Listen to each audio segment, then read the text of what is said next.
وقل لهما قولا كريما واخفض لهما جناح الذل من الرحمة وقل رب ارحمهما كما ربياني صغيرا۔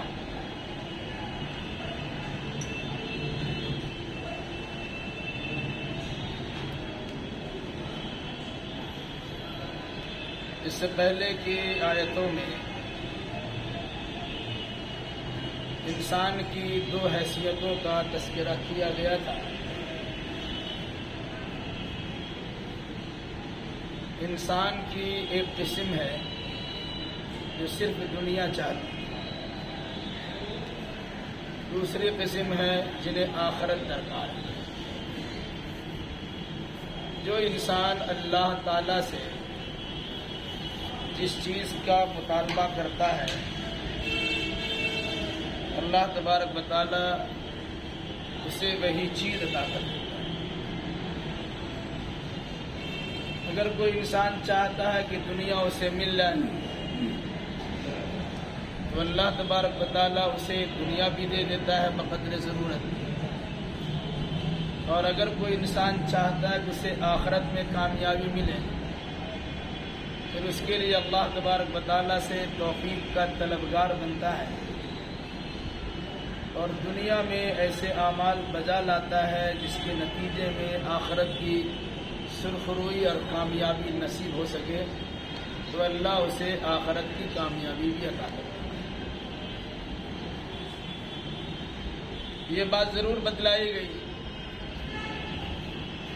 کہ بظاہر دنیا کی چیزیں نقد معلوم ہوتی ہیں اور آخرت کا سودا پورا کا پورا ادھار بھی مبنی ہوتا ہے، لیکن یاد رکھیے دنیا کی چیزیں چند روزہ ہوتی ہے جبکہ آخرت کی نعمت ہمیشہ ہمیشہ کی رہتی ہے۔ اس مناسبت سے اللہ تبارک و تعالیٰ نے انسانوں کو اپنی نعمتوں سے نواز کر اسے شکر گزاری کا حکم بھی دیا ہے،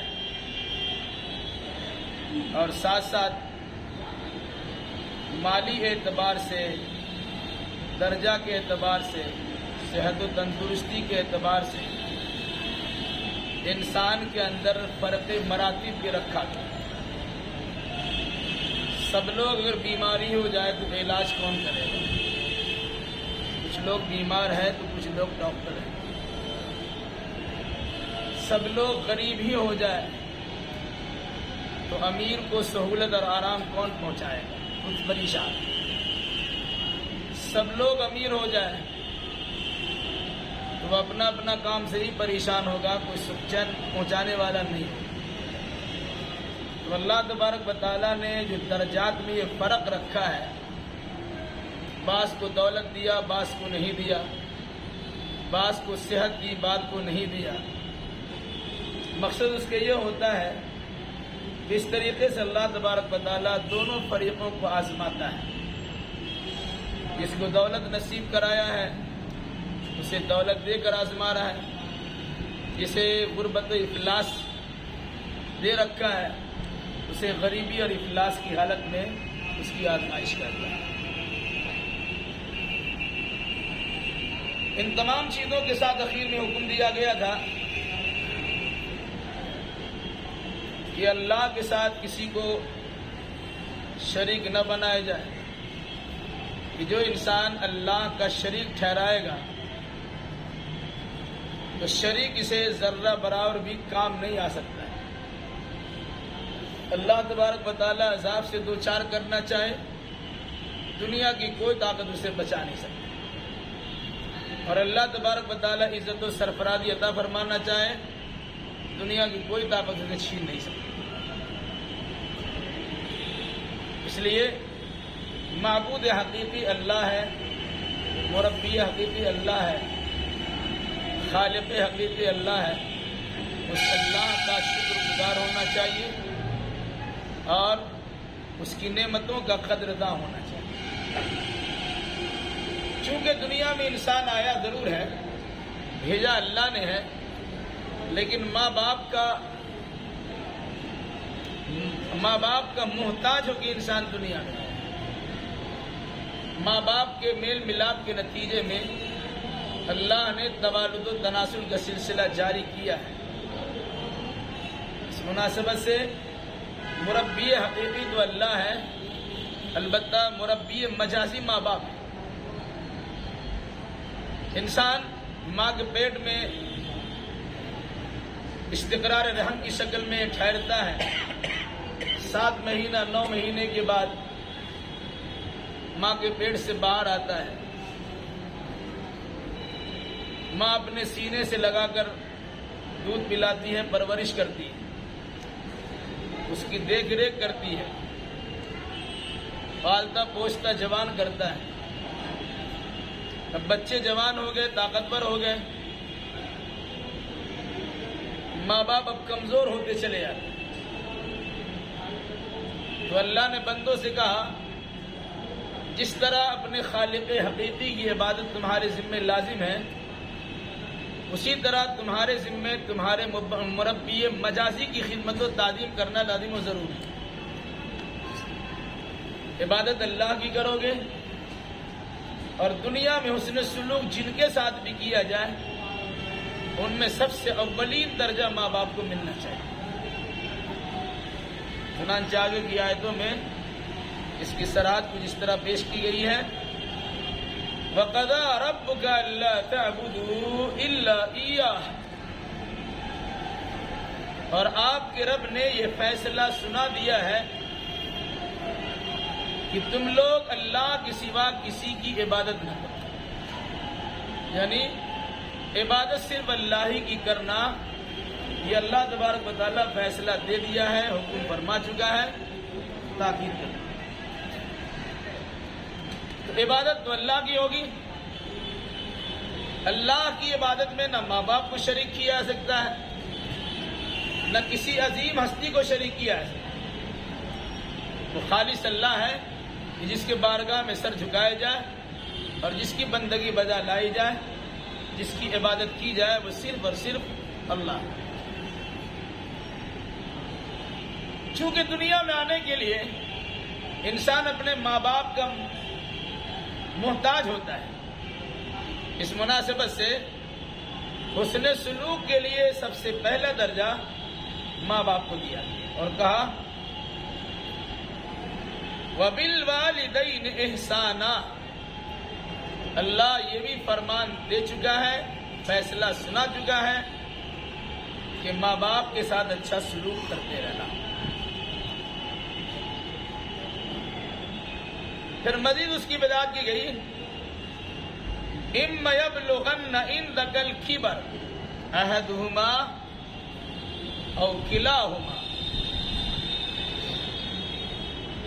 فَلَا تَقُل لَّهُمَا أُفٍّ وَلَا تَنْهَرْهُمَا وَقُل لَّهُمَا قَوْلًا كَرِيمًا۔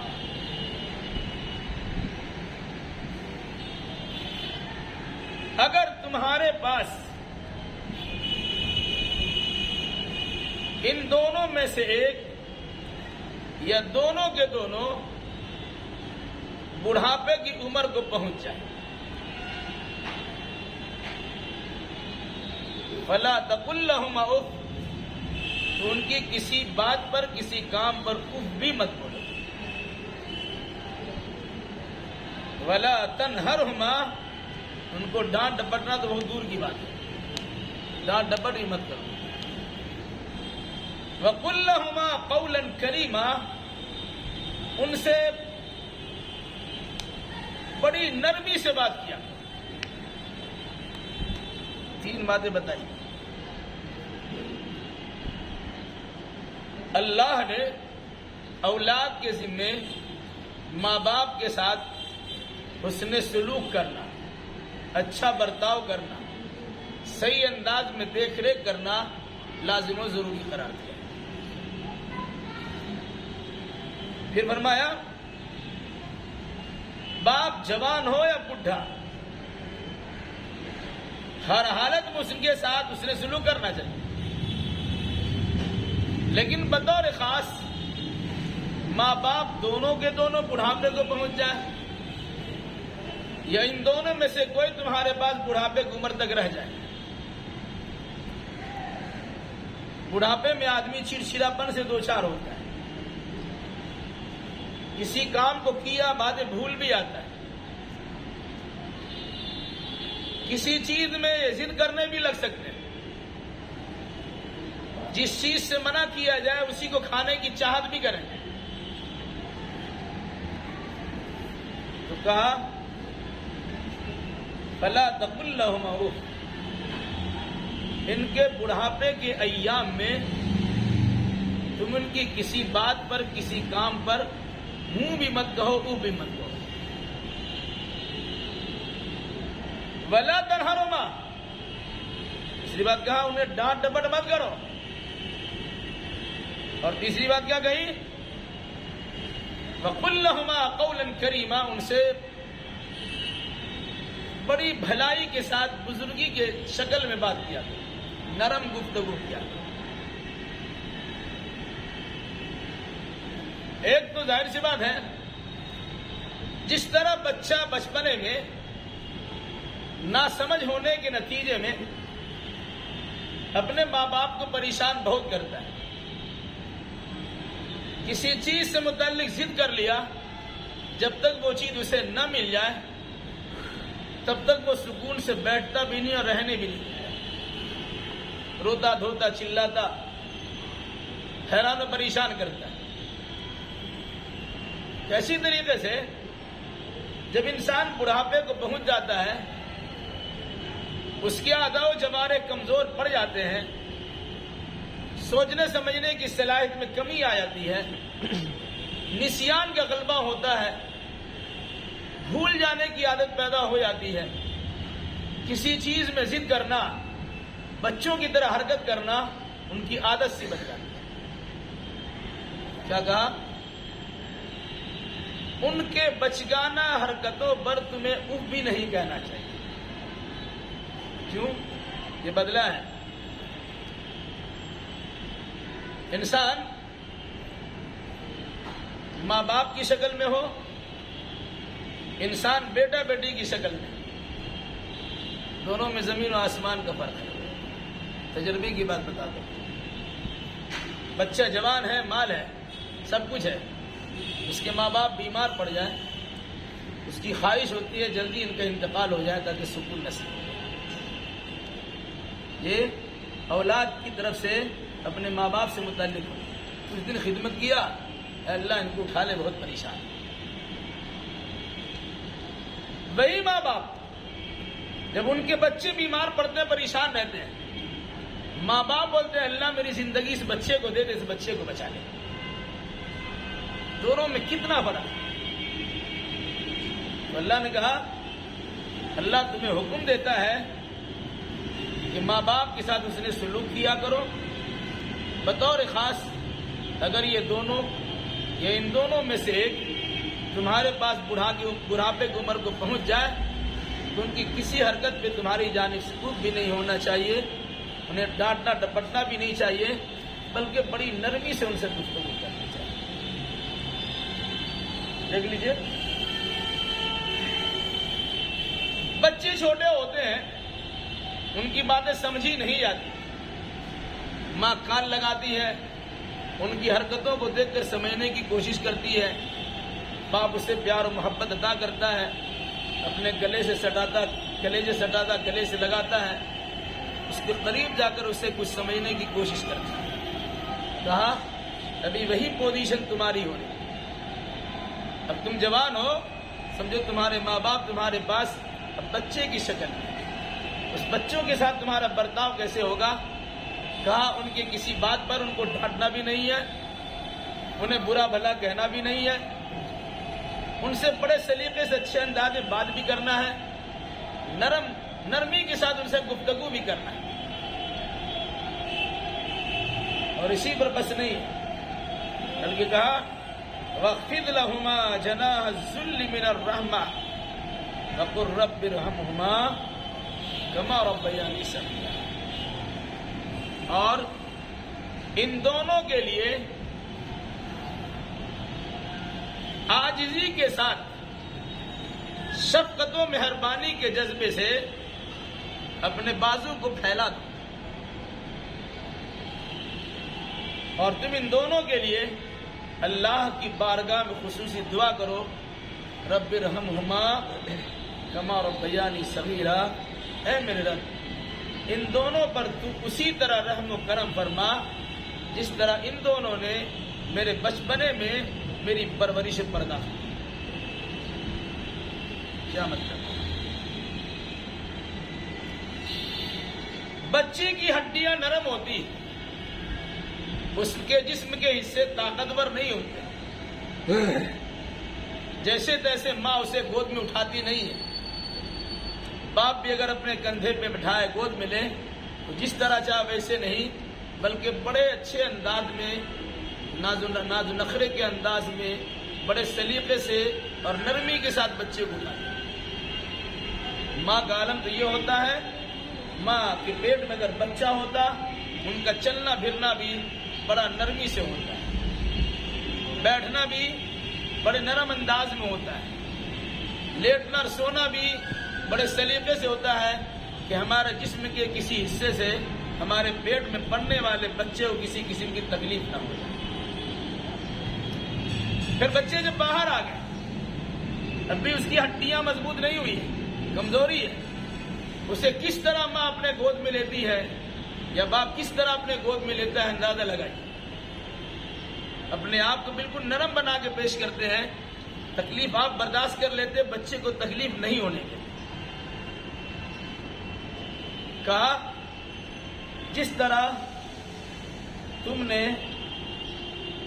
اپنے آپ کو اپنے والدین کے گود میں آرام و سکون کے ساتھ رکھا تھا، اسی طریقے سے اب تمہاری ذمہ داری ہے کہ تمہارے ماں باپ بوڑھے ہو چکے ہیں، انہیں ڈانٹو مت، ڈپٹو مت، اور مت کہو، نرم گفتگو کرو، اور ان کو بھی ادھر سے ادھر کھسیٹو مت۔ اب اگر وہ کمزور ہو چکے، ان کی ہڈیاں کمزور ہو گئی، اٹھانے بٹھانے کی نوبت آئے تو بڑے سلیقے سے نرم انداز میں اٹھا بیٹھا۔ اور اس کے علاوہ اپنی جانب سے، اپنے ذات سے، اپنے وجود سے انہیں تو آرام پہنچاتے ہی ہو، ساتھ ساتھ اللہ تبارک و تعالیٰ سے خصوصی دعا بھی کرو، رب ارحمہما کما ربیانی صغیرا، اے اللہ اے میرے رب ان دونوں پر اسی طرح رحم و کرم فرما جس طرح ان دونوں نے ہمارے بچپن میں ہماری پرورش کی۔ مطلب کیا ہوگا؟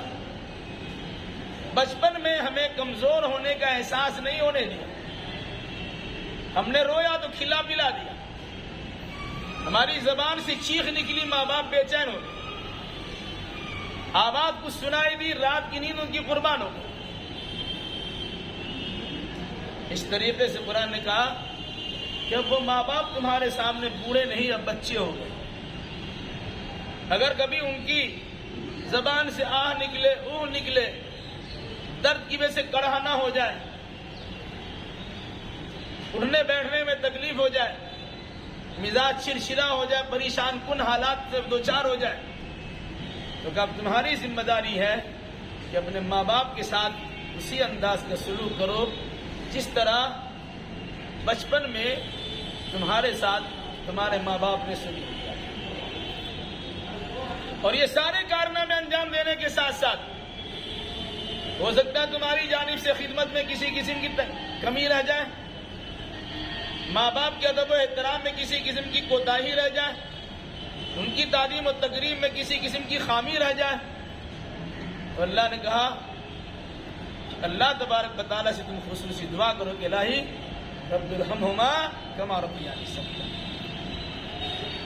ان پر رحم و کرم فرما جس طرح میرے بچپن میں اس نے میری پرورش کی ہے، مجھے بڑھاپے میں ان کی تعظیم و تکریم کرنے اور پرورش سے برداشت کرنے کی توفیق عطا فرما۔ بڑی اہم دعا ہے، یاد رکھیے گا۔ ماں باپ بڑھاپے کو پہنچنے کے بعد بچوں کے محتاج ہو جاتے ہیں، جس طرح بچے بچپن میں اپنے ماں باپ کے محتاج ہیں۔ بچہ رویا ماں باپ ان پر فدا. اگر کسی جانب سے کوتاہی ہوئی، ایک دوسرے نے جھاڑ اور ڈانٹ رپنا شروع کر دیا، تمہیں سمجھ میں نہیں آتا بچہ رو رہا ہے. کہا اسی انداز سے ذرا خیال کرو، اگر تمہارے ماں باپ تمہاری جوانی کے ایام میں بڑھاپے کو پہنچ جائے، بڑھاپا بھی بچگنا کی کیفیت بن جاتی ہے، انہیں کہیں تکلیف ہو جائے، اڑنے اور کڑھانے کی آواز تمہیں سنائی دے، کھانسی ہو جائے، چلنے پھرنے میں لڑکھنانے کی کیفیت پیدا ہو جائے، اس کا پیشاب خطا کر جائے، کپڑا ہی ان کا نجاست سے دوچار ہو جائے، کبھی پیٹ خراب ہو جائے، کبھی سنائے اس کو نہ دے، کبھی دکھائی نہ دے، کبھی پورے طور سے پکڑ نہ سکے، کپڑا پہننے کے بھی محتاج ہو جائے، تو کہا جس طرح بچپن میں تمہارے ماں باپ نے تمہارے ساتھ اچھا برتاؤ کیا ہے، اسی طریقے سے اب تمہارے ماں باپ بڑھاپے کو پہنچنے کے بعد گویا بچپنا سے دو چار ہو گئے، اب تم ان کے ساتھ اچھا سنو. تفسیر میں آپ کو بتاؤں، تفسیر کبیر میں امام راضی نے لکھا ہے، جب کسی جگہ میں نے سنا پڑھا، فلا تقل لهما اف کی تفسیر میں بچے پیشاب کر دیا، پیخانہ کر دیا، ماں کے ساڑی پہ، کپڑے پہ، گود میں، جہاں تہاں وہی، کبھی کسی ماں کو نہیں دیکھا گیا اس کی نجاست و گندگی کو صاف کرتے ہوئے اپنے ناک میں رومال باندھا. لیکن اگر ماں باپ بڑھاپے کو پہنچ جائے، ان کے پیشاب پیخانے خطا کر جائے، ان کے کپڑے نجس اور ناپاک ہو جائے، ان کے بستر پر غلاظت اور گندگی آ جائے، تو بلند تو آدمی صاف کرنے کی کوشش نہیں کرتا، اور اگر کرتا بھی ہے تو ناک میں پورے طور سے کپڑا لپیٹ لیتا ہے. کہا کہ اگر تمہارے ماں باپ کو یہ سمجھ میں آ جائے کہ بڑھاپے میں میرے بچے مجھ سے نفرت کرتے ہیں اور میرے جسم سے نکلنے والی غلاظتوں کی بدبو سے بچنے کے لیے ناک میں وہ کپڑا ڈال لیتے ہیں، یہ بھی حکم داخل ہے، اب یہ بھی نہیں کر سکتے. اللہ رحم کرنا. کتنا بڑا مرتبہ ماں باپ کا دیا ہے. کیوں دیا ہے؟ اسی ماں باپ کے ذریعے سے انسان دنیا میں آیا ہے. اگر ماں باپ کا میل ملاپ نہیں ہوتا اور 9 مہینہ ماں اپنے پیٹ میں نہیں رکھتی، درد ذہ کی شدت و تکلیف کو برداشت نہ کرتی، اپنے سینے سے خون جگر پلا کر انسان کو بڑا نہیں کرتی، اور پھر اس کے بعد 2 سال تک دودھ پلا کر ان کی غلاظتوں سے بھرے ہوئے بستروں پہ لیٹ کر اپنے سینے میں بچے کو نہ لٹا دی، تو بچے کب کا ختم ہوگا؟ کہا اس کا بدلہ تمہیں تو دینا چاہیے. تمہارے ماں باپ بڑھاپے کو پہنچ جائے، ان کے ساتھ ایسا برتاؤ کرو، یعنی اچھا برتاؤ کرو، ان کی ہر بات کو سنو، ان کی کسی بات کا برا مت مانو، ان کے ساتھ بہترین رویہ اختیار کرو، حسن سلوک ان کے ساتھ کرو. بلکہ حدیث رسول میں باپ کے بالمقابل ماں کو 3 درجہ زیادہ دیا گیا ہے. ایک صحابی نے اللہ کے نبی سے پوچھا، رسول اللہ صلی اللہ علیہ وسلم، من احق بحسن صحابتی، میرے حسن سلوک کے سب سے زیادہ مستحق کون ہے؟ فرمایا تمہاری ماں. پھر پوچھا رسول اللہ، میرا اچھے برتاؤ کرنے کے زیادہ حقدار کون ہے؟ تمہاری ماں. پھر پوچھا رسول اللہ، میں کس کے ساتھ سب سے پہلے اچھا برتاؤ حسن سلوک کروں؟ اپنے ماں کے ساتھ. 3 بار ماں کا نام لیا. پھر 4تھے بار صحابی رسول نے سوال کیا کہ میرے حسن سلوک کا زیادہ مستحق کون ہے؟ 4تھے بار کا تمہارا باپ. یعنی حسن سلوک کے اعتبار سے 3 درجہ ماں کا باپ سے زیادہ ہے. کیوں؟ 3 جگہ پر ماں کام آتی ہے، باپ کام نہیں آتا ہے. 9 مہینے پیٹ میں ماں رکھتی ہے، ولادت کے وقت کے درد تکلیف کو ماں برداشت کرتی ہے. 2 سال تک گیلے کپڑے پر ماں سوتی ہے، اپنا خون جگر پلا کر اس کی پرورش کرتی ہے، باپ نہیں کرتا ہے. کہا یہ 3 خصوصیات ماں کے ہیں، اس لیے 3 درجہ ماں کا ہے. اس کے بعد جب کہا تب تمہارے باپ، کیونکہ اس کے بعد تمہارے باپ کے مسائل ہیں، اسی لیے کہا گیا باپ جنت کا دروازہ ہے. تو ماں کے بارے میں کہا گیا تمہارے ماں کے قدموں کے نیچے جنت ہے۔ ماں کی خدمت کرو اور جنت میں چلے جاؤ۔ وہ ماں باپ کی خدمت کر کے، اسے راضی رکھ کر کے انسان جنت کی نعمت سے مالا مال ہو سکتا ہے۔ اس لیے فرمایا کہ اللہ نے فیصلہ سنا دیا ہے کہ تم اللہ ہی کی عبادت کرو، اپنے ماں باپ کے ساتھ حسن سلوک کرو۔ اگر ان دونوں میں سے ایک یا دونوں کے دونوں تمہارے پاس بڑھاپے کو پہنچ جائے، فلا تقل لهما اف، ان کے کسی بات پر کسی کام پر اف مت کہو، انہیں ڈانٹ ڈپٹ مت کیا کرو، ان دونوں کے لیے نرم گفتگو کیا کرو، نرمی سے بات کیا کرو، اور ان دونوں کے لیے عاجزی انکساری کے ساتھ محبت کے جذبے سے سرشار ہو کر اپنے بازو کو بالکل نرم کر دو، جھکا دو، اور کہو اے میرے رب ان دونوں پر اسی طرح رحم و کرم فرما جس طرح ان دونوں نے میرے بچپنے میں میری پرورش کی ہے اور مجھ پر رحم و کرم کیا۔ کتنی اہم بات ہے، اب اندازہ لگا لیجئے۔ اگر کوئی انسان اس سلسلے میں غور و فکر کرے تو انہیں سمجھ میں آ سکتا ہے کہ ماں باپ کیا ہے اور ان کے درجات کتنے۔ لیکن موجودہ دور میں انسان بچپنے میں ماں باپ کے حسن سلوک کا مستحق رہتا ہے، اس سے خدمت کروا لیتا ہے۔ وہی بچے جوان ہوتے ہیں اور ان کے ماں باپ بڑھاپے کو پہنچ جاتے ہیں، یہ اپنے بچوں کا خیال تو کرتے ہیں لیکن اپنے ماں باپ کا خیال نہیں کرتے، بلکہ اگر کبھی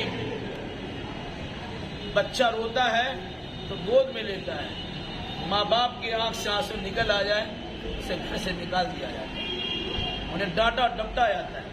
اگر کبھی کھانسی آ جائے جا بڈھا مسجد میں کھانسو، کیوں ڈسٹرب کرتے ہو، کیوں ہمارے زندگی میں خلل اندازی اور دخل اندازی کرتے ہو۔